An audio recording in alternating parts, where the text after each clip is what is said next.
Okay, it's being called a solar triple threat. A full moon, lunar eclipse, and a visible comet, all happening in the same night. It's exciting. It's a rare event, period.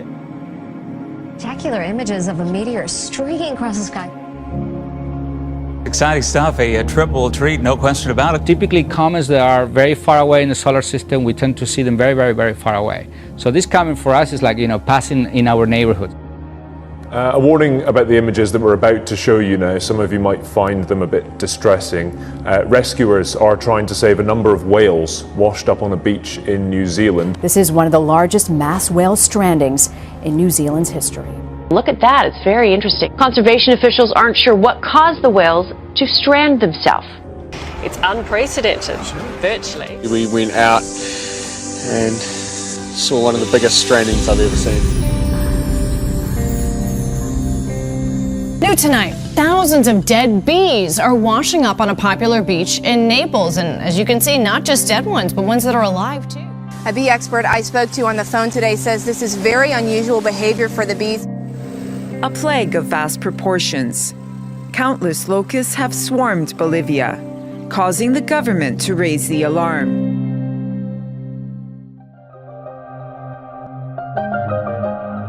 But first, we start with this historic win. For the first time, artificial intelligence developed by Carnegie Mellon University has defeated the world's best professional poker players. In the United States, apparently, TVs have been spying on their owners. That sounds rather sinister. You're not just watching your TV could also be watching you. Federal regulators accuse Vizio of tracking TV viewing habits second by second on 11 million TVs. It wasn't just your viewing habits. They were combining all of this with all sorts of other information about you, household income, sex, marital status. A really invasive picture was being put together. You just have to be mindful that these things have the technology to transmit data, and they could be doing it. All right, it is interesting. Tom. But lastly, as Daniel explained, it would be also a time of unprecedented or unparalleled and exponential change. Even the creators of this technology say that because it permanently changes our genes, it may carry terrible risks. Meanwhile, another conservative group rejected from a college campus, this time at Santa Clara University in Northern California. The reason? Well, take a listen. Right now, there are a lot of people in this audience, a lot of people that are contacting me on my phone right now that just don't feel safe with this club being here. The amount of students that would feel unsafe. They are a direct threat to me. It's not infringing on your free speech to say we don't want this organization on campus. They don't want that organization on campus. When we stand for free markets in the Constitution, I'm still trying to figure out how that makes college students feel unsafe. But they found some backwards, reverse engineering way to see that we standing for freedom somehow makes them feel unsafe. And because of that, they've barred our organization from existing and our students' right to assemble.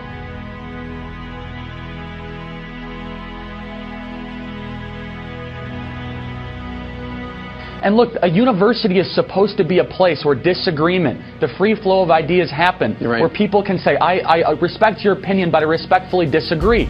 Universities are no longer those places. They are really islands of totalitarianism, where if you disagree with the faculty, the professors, the administration, or the left-wing students on campus, you can't respectfully disagree. You will be silenced, you will be suppressed, and you will be called a racist. Tonight, the city of Buffalo is taking action now in the case of a mother who was arrested for trying to homeschool her own children. This is utterly, utterly unacceptable. She filed the proper paperwork to homeschool her 2 children, but less than a month later, she says she was arrested for educational neglect. Harris says she hasn't seen her children in 3 weeks. But it wasn't just the students. There were members of the staff from that university who came out and talked against you. The left hates the idea that there are other ideas, and they're trying to really silence anybody on campus that might disagree with their leftist worldview. This is a very dangerous precedent to be set. Doctors across the UK have been told not to call pregnant women expectant mothers in case they offend transsexual people.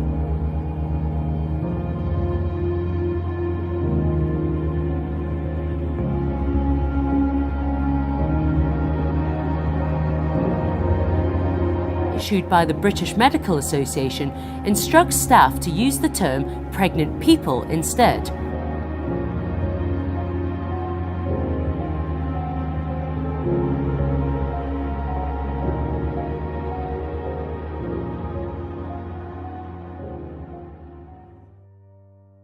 A recent BBC documentary highlighted the dangers of endorsing the view that people can be trapped in the wrong body.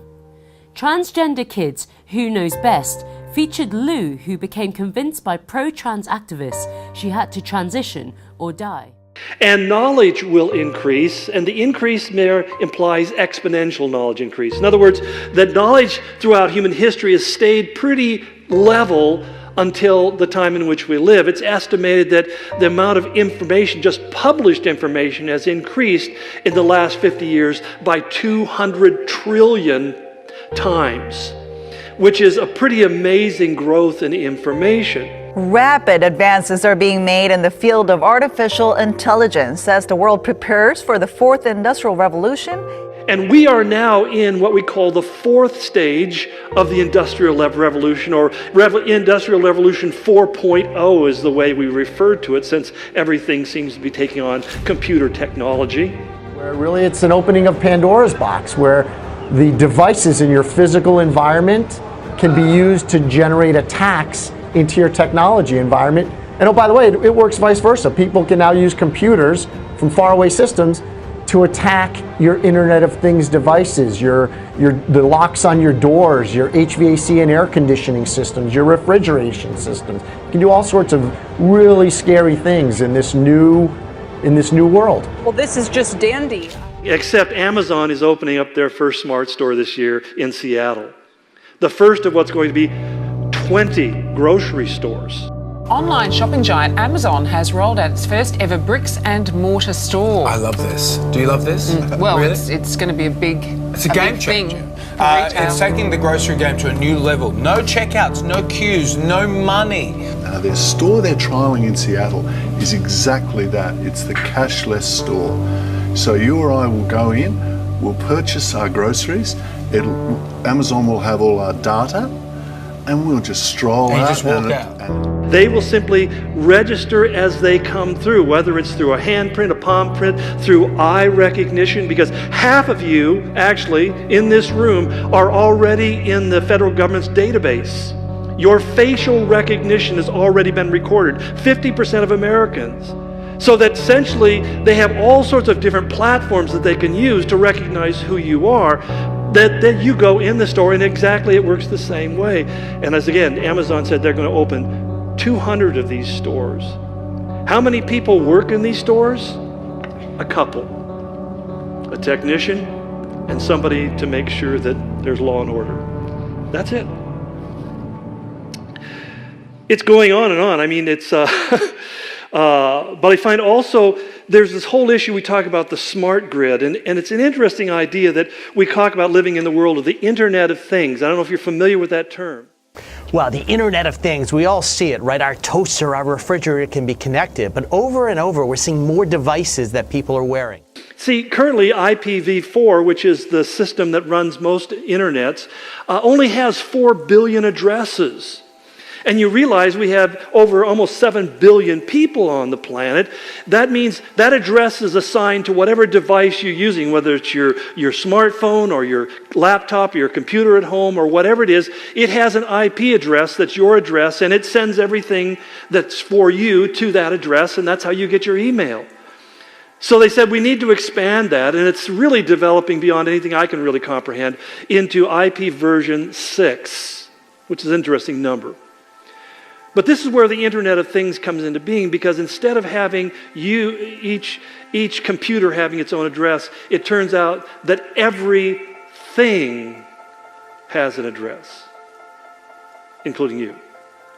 In other words, when you go and sit down at a computer in a hotel in some place, all you have to do is simply put your hand on the scanner, or your thumb on the scanner, and immediately it downloads all of your information. That computer now becomes your computer. You don't have to log in, you don't have to log out. It's yours everywhere you go. All of us already are cyborgs. So you have a machine extension of yourself in the form of your phone and your computer and all your applications. You are already superhuman. But by far, you have more power, more capability than the President of the United States had 30 years ago. If you have an internet link, you have an oracle of wisdom. You can communicate to millions of people. You can communicate to the rest of Earth instantly. But you realize that smartphones are really smart. They're smarter than you are. So that even our accessing of information has changed. I mean, these are magical powers that didn't exist not that long ago. So everyone is already superhuman and a cyborg. Even like people like Google are using it to sort your information. It's a little bit creepy, isn't it? I mean, I was looking for a hotel in Amsterdam, and I just clicked on and said, send me price updates on this one particular good deal. And every so often it just pops up. But that's even worse. I was looking for a piece of computer, basically a USB charger, and now I get, wherever I look, I get pop-ups on the side of my page showing me somebody's USB charger that I didn't even ask to look at, but it's interesting. So that it knows me, it's learning me, it has remembered everything that I do, and it's searching out and continually communicating with me. And that's happening to all of us. It's pretty frightening if you get a chance sometime to get a look at what they know about you. We're already moving towards a cashless society. In the future, you may be getting rid of more than just your wallet. One day, you may not even need your phone. New cashless technologies on the horizon will let you make payments with just your fingerprint. International Business Times has said basically, our children born today will be the first cashless generation.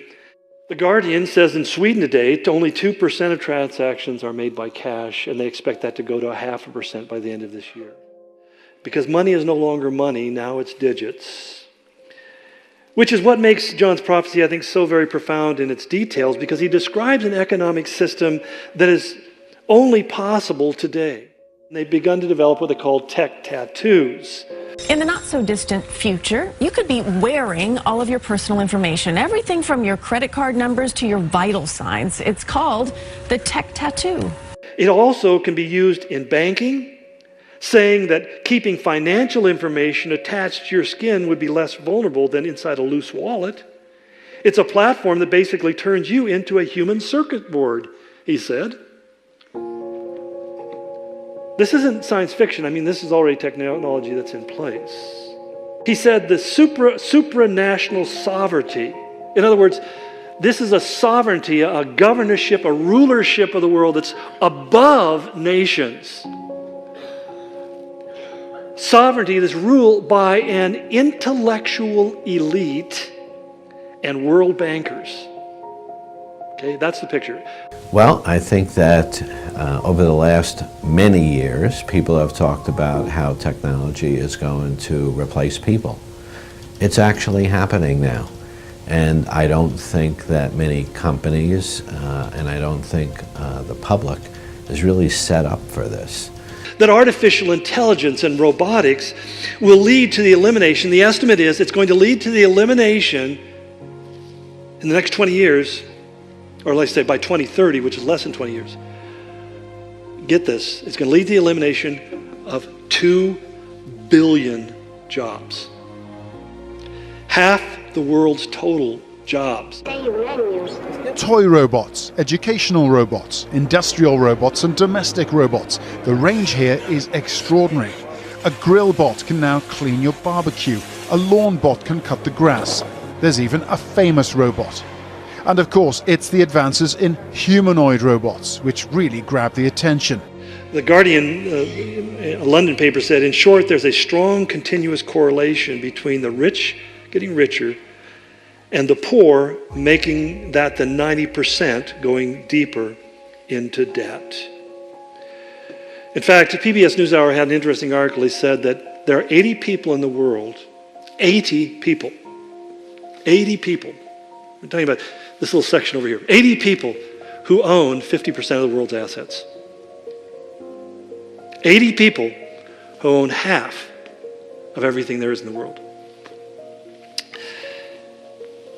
People are willing to trade freedom, power and freedom and liberty for safety, security. They're willing to do it. They've done it throughout history.